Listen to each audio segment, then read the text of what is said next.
The 5 steps that I'm about to share with you now are all connected and they are all working towards the same goal.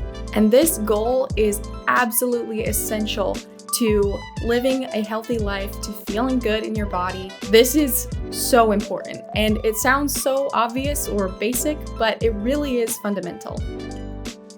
Hey guys, welcome back to my channel. My name is Kailyn. I'm a nutrition science student, and today we're going to explore 5 ways you can start transforming your health today. If you're interested in topics like these and you want me to make more videos like this, go ahead and hit the like button and subscribe so that you don't miss my next video. So, the 5 steps that I'm about to share with you now are all connected and they are all working towards the same goal. And this goal is absolutely essential to living a healthy life, to feeling good in your body, to reducing unpleasant symptoms. This is so important, and it sounds so obvious or basic, but it really is fundamental. And that goal is to reduce stress. And here's what I mean when I say stress. I'm not just talking about emotional, relational, or situational stressors that you might find yourself in on a day-to-day basis. The stress that comes from an argument or a work deadline, but what I'm talking about is much more broad, and here's the definition of stress. Stress is any demand that is placed on the body that the body does not have the resources to fulfill. So think about that. Our modern lifestyles are so stressful, right?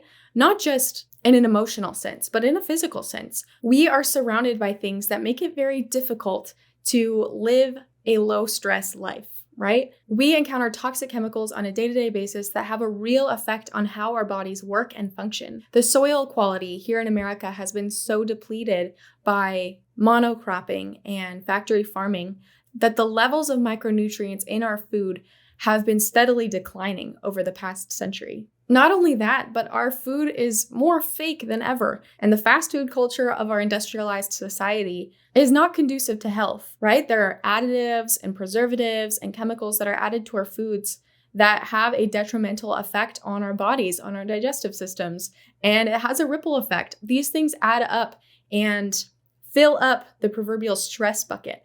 And once that stress bucket is full, it starts to spill over and you experience symptoms. So if our bodies lack the resources on a cellular level to perform their normal tasks, then we're going to experience dysfunction and disease. Stress can be emotional and or physical. They both affect each other, and times of emotional stress cause an increase in cortisol in our bodies, which affect the physical function of our bodies and our organ systems. Likewise, not getting enough sleep, not getting enough water, not getting enough food, these things affect our physical bodies, but they also make it harder for us to manage our emotions, to manage our stressors, and then it just becomes a messy snowball effect. So, reducing stress is absolutely key because high levels of stress over time are what contribute to accelerated aging and disease. I mean, we've all seen a person go through a traumatic experience in their lives and start to go gray quickly, right? This is because of a physical effect that the stress is having on the body, depleting nutrients and lowering the proper function of the cells, which leads to premature aging and chronic disease. So, all of these things are aimed at reducing stress and helping bring the body into more of a place of balance. And you might think these things are foundational or obvious, but many of us struggle with these things, and I think it's important to address the basics because these things can have a profound effect on our health. I know they did for me. So, you ready for the first step? Number 1, eat real food and eat enough. Now, if you've watched some of my other videos, you may be familiar with my story, but just to catch you up, I struggled for years with acne without understanding what the root cause was. I went through a whole journey of figuring out what was causing my acne and bringing my body into balance so that my skin would heal.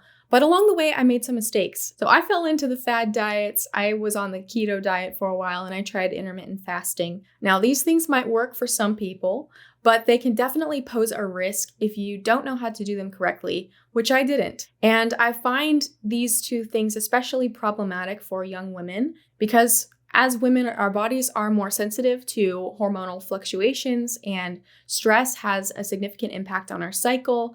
And it just causes unnecessary stress on the body. So I would eat extremely limited amounts of carbs, and I would basically starve myself all day until dinner. Fasting periodically can definitely have benefits, but if you do it every day like I was, without really knowing how many calories you need or how much you're actually eating in a day, you can easily get to a place of starvation, and that's where I was. I experienced high levels of stress, high levels of cortisol from fasting all day. Then I would try to fit in all of my calories for the day at dinner, and it just wasn't enough. I started tracking my calories and realized how little I was actually eating, and then I realized it made sense that I was losing my hair, that I was experiencing high levels of anxiety and stress, because although I thought I was being healthy, I really was lacking in essential nutrients and in just pure energy that I needed to get through the day. Our bodies crave nourishment. They need so much. They need care and attention. And today, more than ever, people are undernourished. We might have an abundance of food available to us in the West, but so many people, especially women, are truly undernourished, and it causes significant stress and chronic conditions that are preventable. Most women need at minimum 1,800 calories to get through the day, and that's not including physical activity, breastfeeding, pregnancy, anything like that. Anytime we're going through any type of stress, we need more nourishment, not less. And fad diets and starvation and undereating cause more stress rather than alleviating it. In my journey, it was important for me to learn the importance of breakfast. I kind of thought it was a hoax or a scam. I thought, who needs breakfast? That's just something that cereal companies made up to market. Once I started digging into the science of it, I realized, no, this makes sense. We need nourishment at the beginning of the day to prepare us to have the energy to do everything we need to do. The word breakfast is literally break fast, right? We've been fasting all through the night, sleeping hopefully for at least 8 hours. We've been going a long time without food, and our body is depleted of the energy stores that we can use between meals. So replenishing and refueling at the start of the day is so important. I focus on a protein-rich breakfast to help me feel full, to reduce blood sugar spikes, which we'll get into, and to give me the fuel that I need to build cells, enzymes. I mean, everything that the body builds is built with a structure of protein. It's essential for everything. So protein is extremely important too. And exactly how much one needs in a day is debated, and it depends on your unique situation.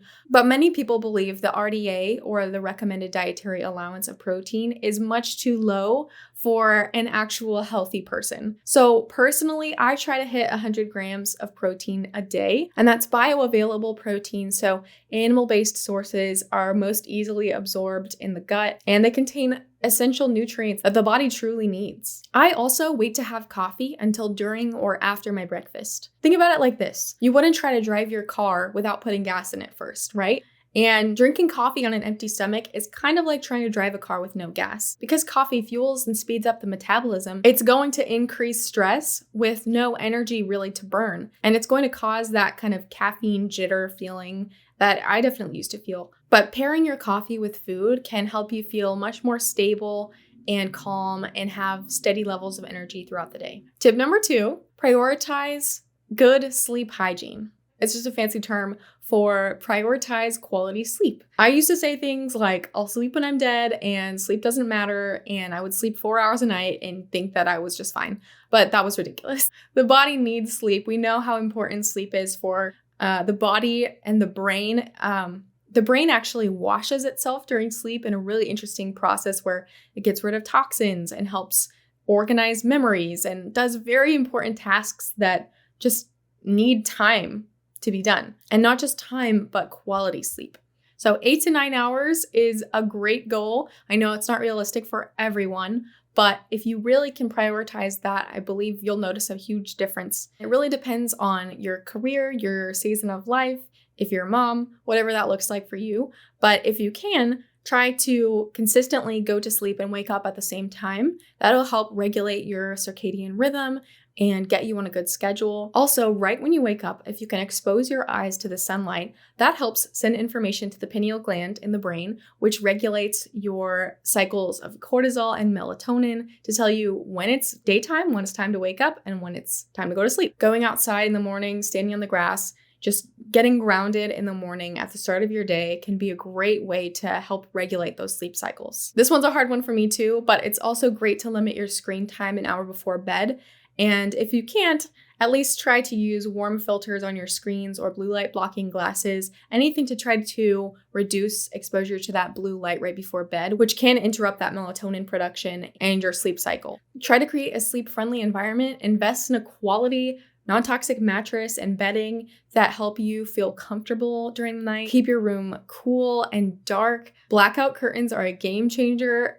Definitely get yourself some of those. EMFs, or electromagnetic frequencies, is another debated topic that many people believe can interfere with sleep. It's still an ongoing research process, and maybe one of these days I'll do a deep dive video on the studies on EMFs.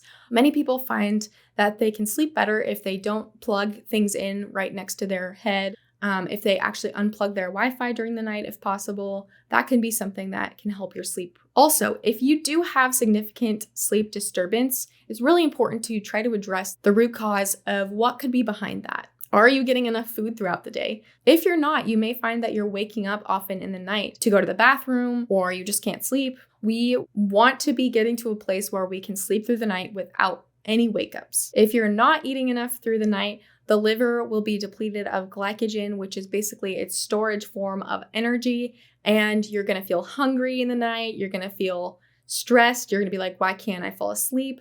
So that's a really important one to address. Do you have mineral deficiencies or imbalances? This is a bit more of a specific one, and you may find testing to be helpful. I definitely want to create more content about the different types of lab testing out there and what's effective. I love the HTMA test, or the hair tissue mineral analysis. That's basically where you cut a sample from your hair, and a lab is able to analyze your hair sample and the minerals in your hair through spectrophotometry. And it's basically a way that they can tell what kinds of minerals and what are the ratios and levels of minerals in your cells, which can tell you a lot of incredible information that is more nuanced and often more helpful than simple blood testing. So that's a great thing to look into. Sleep apnea, things like that. These things can block you from getting enough oxygen or breathing properly through the night, which is really going to affect your sleep quality and how you feel throughout the day. So if you're not sleeping properly, it's really important to ask yourself why and how can you get better sleep at night? Because as we all know, it's important. Tip number 3, balance your blood sugar levels. You may be familiar with this concept, especially if you're familiar with things like diabetes or insulin resistance. But if you're not, I'll just give you a rundown. When you eat, your body starts to break down and process the food to absorb the nutrients into your cells. There's an amazing process in which carbohydrates and potentially other things break down into glucose, which is the body's preferred energy source. As the glucose travels through the body realizes, hey, there's a lot of glucose in the blood right now, and we need to pack that and store that away, put it into its proper places, get it into the cells so that it can fuel the metabolism and all of the chemical reactions taking place. The pancreas secretes what's called insulin, which I'm sure you're very familiar with. Insulin basically helps unlock the doors of the cells to help the glucose get into the cells and do its job. We don't want too much glucose flowing through the bloodstream at any one time, because high blood sugar can cause damage to our organs and blood vessels, and it's not ideal. So ideally, the body is able to respond quickly to an increase in blood sugar and regulate it to bring it back down as it packs into the cells, it gets out of the bloodstream and goes where it needs to go. The problem is, if the body becomes insulin resistant, or if someone eats in a way that causes there to be sudden and sharp blood spikes, this can cause significant damage over time because the body does not respond adequately, either not able to make enough insulin or the body is not responding properly to the insulin. The blood sugar remains too high for a period of time. So what can cause these blood sugar spikes? Well, stress. But one of the main ways we can experience blood sugar spikes is if we eat an imbalanced carbohydrate-rich meal or naked carbs. If you just eat carbs by themselves, there won't be the other factors which help slow down the process of digestion and balance things out, like protein and fiber and fat. These things help slow down the digestive process and keep things moving at a good rate. But a pure carbohydrate meal or snack will break down very quickly and will send the blood sugar through the roof, and then the body will have to compensate and you'll experience a quick blood sugar drop. And you know how that feels if you just eat a donut and you're like, oh, you can feel the blood sugar spike, and then you crash soon after and your energy is tanked and you just feel super tired and hungry again very quickly, right?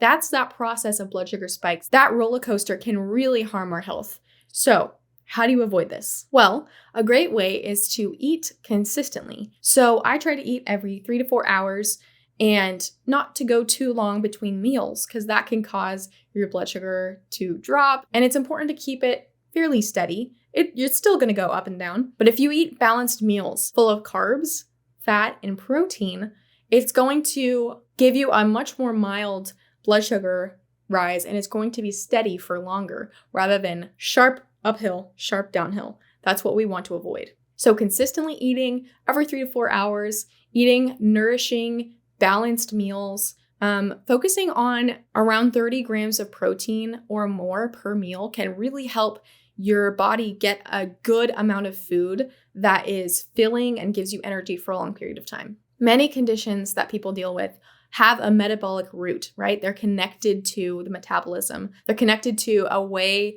that the body is not creating or processing energy efficiently, right? Improving insulin resistance and reducing blood sugar spikes can improve many things like PCOS, hypothyroidism, diabetes. Like, it's insane how much this small thing can affect you. So eating consistently, eating balanced, nutrient-rich meals, getting a good amount of fiber. You can try eating a carrot before your meal. That can also help with blood sugar spikes. These things are really going to help you, and I believe you'll notice a huge difference in your energy levels and in how you feel throughout the day. Tip number 4, swap out or upgrade your personal care and home products. Now, maybe you're someone who thinks this is silly, it doesn't really affect my health, but there has been extensive research done on chemicals that are very common in our personal care products and our cleaning products. These chemicals have a significant effect on the body and can really be detrimental to our health. Things like phthalates, which are often found in personal care products and cosmetics, these are known endocrine disruptors, which means that they interfere with the normal process of your endocrine system and can cause hormonal imbalances. Xenoestrogens can be found in many things, plastics. There are so many areas in which we are bombarded by synthetic estrogen-mimicking compounds. These things, when absorbed into the body, mimic estrogen and cause disruption of our normal hormonal processes. And women are especially susceptible to this because we typically use more personal care products than men. And many of these chemicals are harmful. We have increasing awareness about things like PFAS, which stands for per and polyfluoroalkyl substances. And these are also known as forever chemicals because they take years to break down and build up in the body, causing significant symptoms and problems over time. So it's really critical that we take a good look at the chemicals that we are using every single day and ask, are these beneficial or harmful to our health? How can I upgrade these things in a way that reduces the overall toxic burden on my body? It may sound overwhelming, but it really doesn't have to be. You can start with just one product at a time. When you run out of something, switching it out for something a bit more high quality, simpler, something with less ingredients, it really can be a slow process that you do over time to make it manageable and affordable. Plus, a lot of these things are not as expensive as you might think. In fact, most of the cleaning that I do in my house is done with vinegar. You don't need much, but if you really pare it down to the essentials, you can find a lot more peace in knowing that the things that you're using are quality, they're natural, and they're not interfering with your body's processes. Let me know if you'd like some more specific recommendations on products. It can be hard to find good quality products that you trust, especially because there's so much greenwashing out there, which is basically like companies know that natural is popular, so they'll market in a way that makes you think, oh, this is natural. But then if you look at the ingredients, it's actually not that great. They're just kind of greenwashing it to make it seem healthier than it is, right? So if you're interested in knowing kind of like what products out there are good, let me know. Definitely check out my website. The link is in the bio. It's not up yet, but which I'll be launching very soon.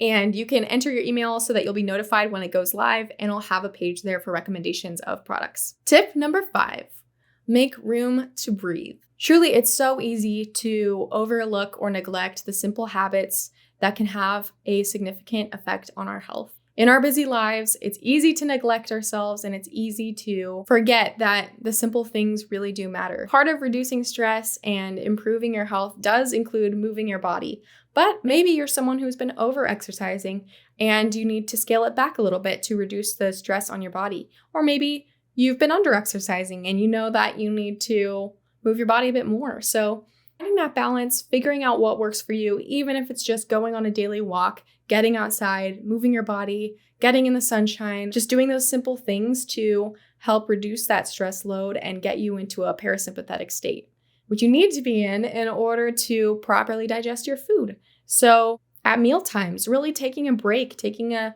lunch break, have a nice relaxing moment, maybe going outside to eat, sitting and enjoying your food, chewing thoroughly, enjoying the flavors, letting yourself breathe and relax when you're eating. This makes a significant difference in how your body is able to actually absorb the nutrients. It helps get you into that parasympathetic state, which helps you relax. It's the rest and digest state, right?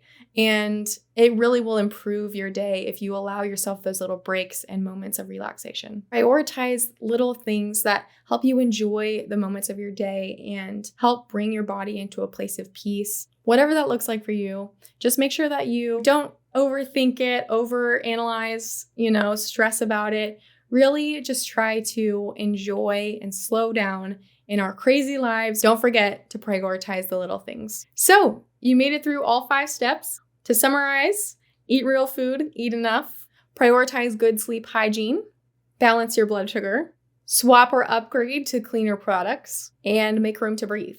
If you do all of these things, you will notice a huge shift in your health. And maybe you already are doing some of them, but maybe there's some areas where you know that if you implemented one thing today, you will notice a difference. And if you just start making that a habit, it affects your life in profound ways.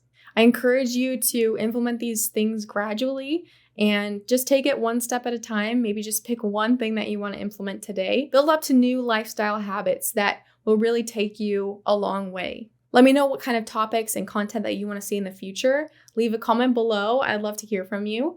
And don't forget to like this video if you enjoyed it and subscribe for future content that will be coming out soon. I'm so thankful that you're here. Thank you for watching. Hope you enjoyed and have a great day. I'll see you next time.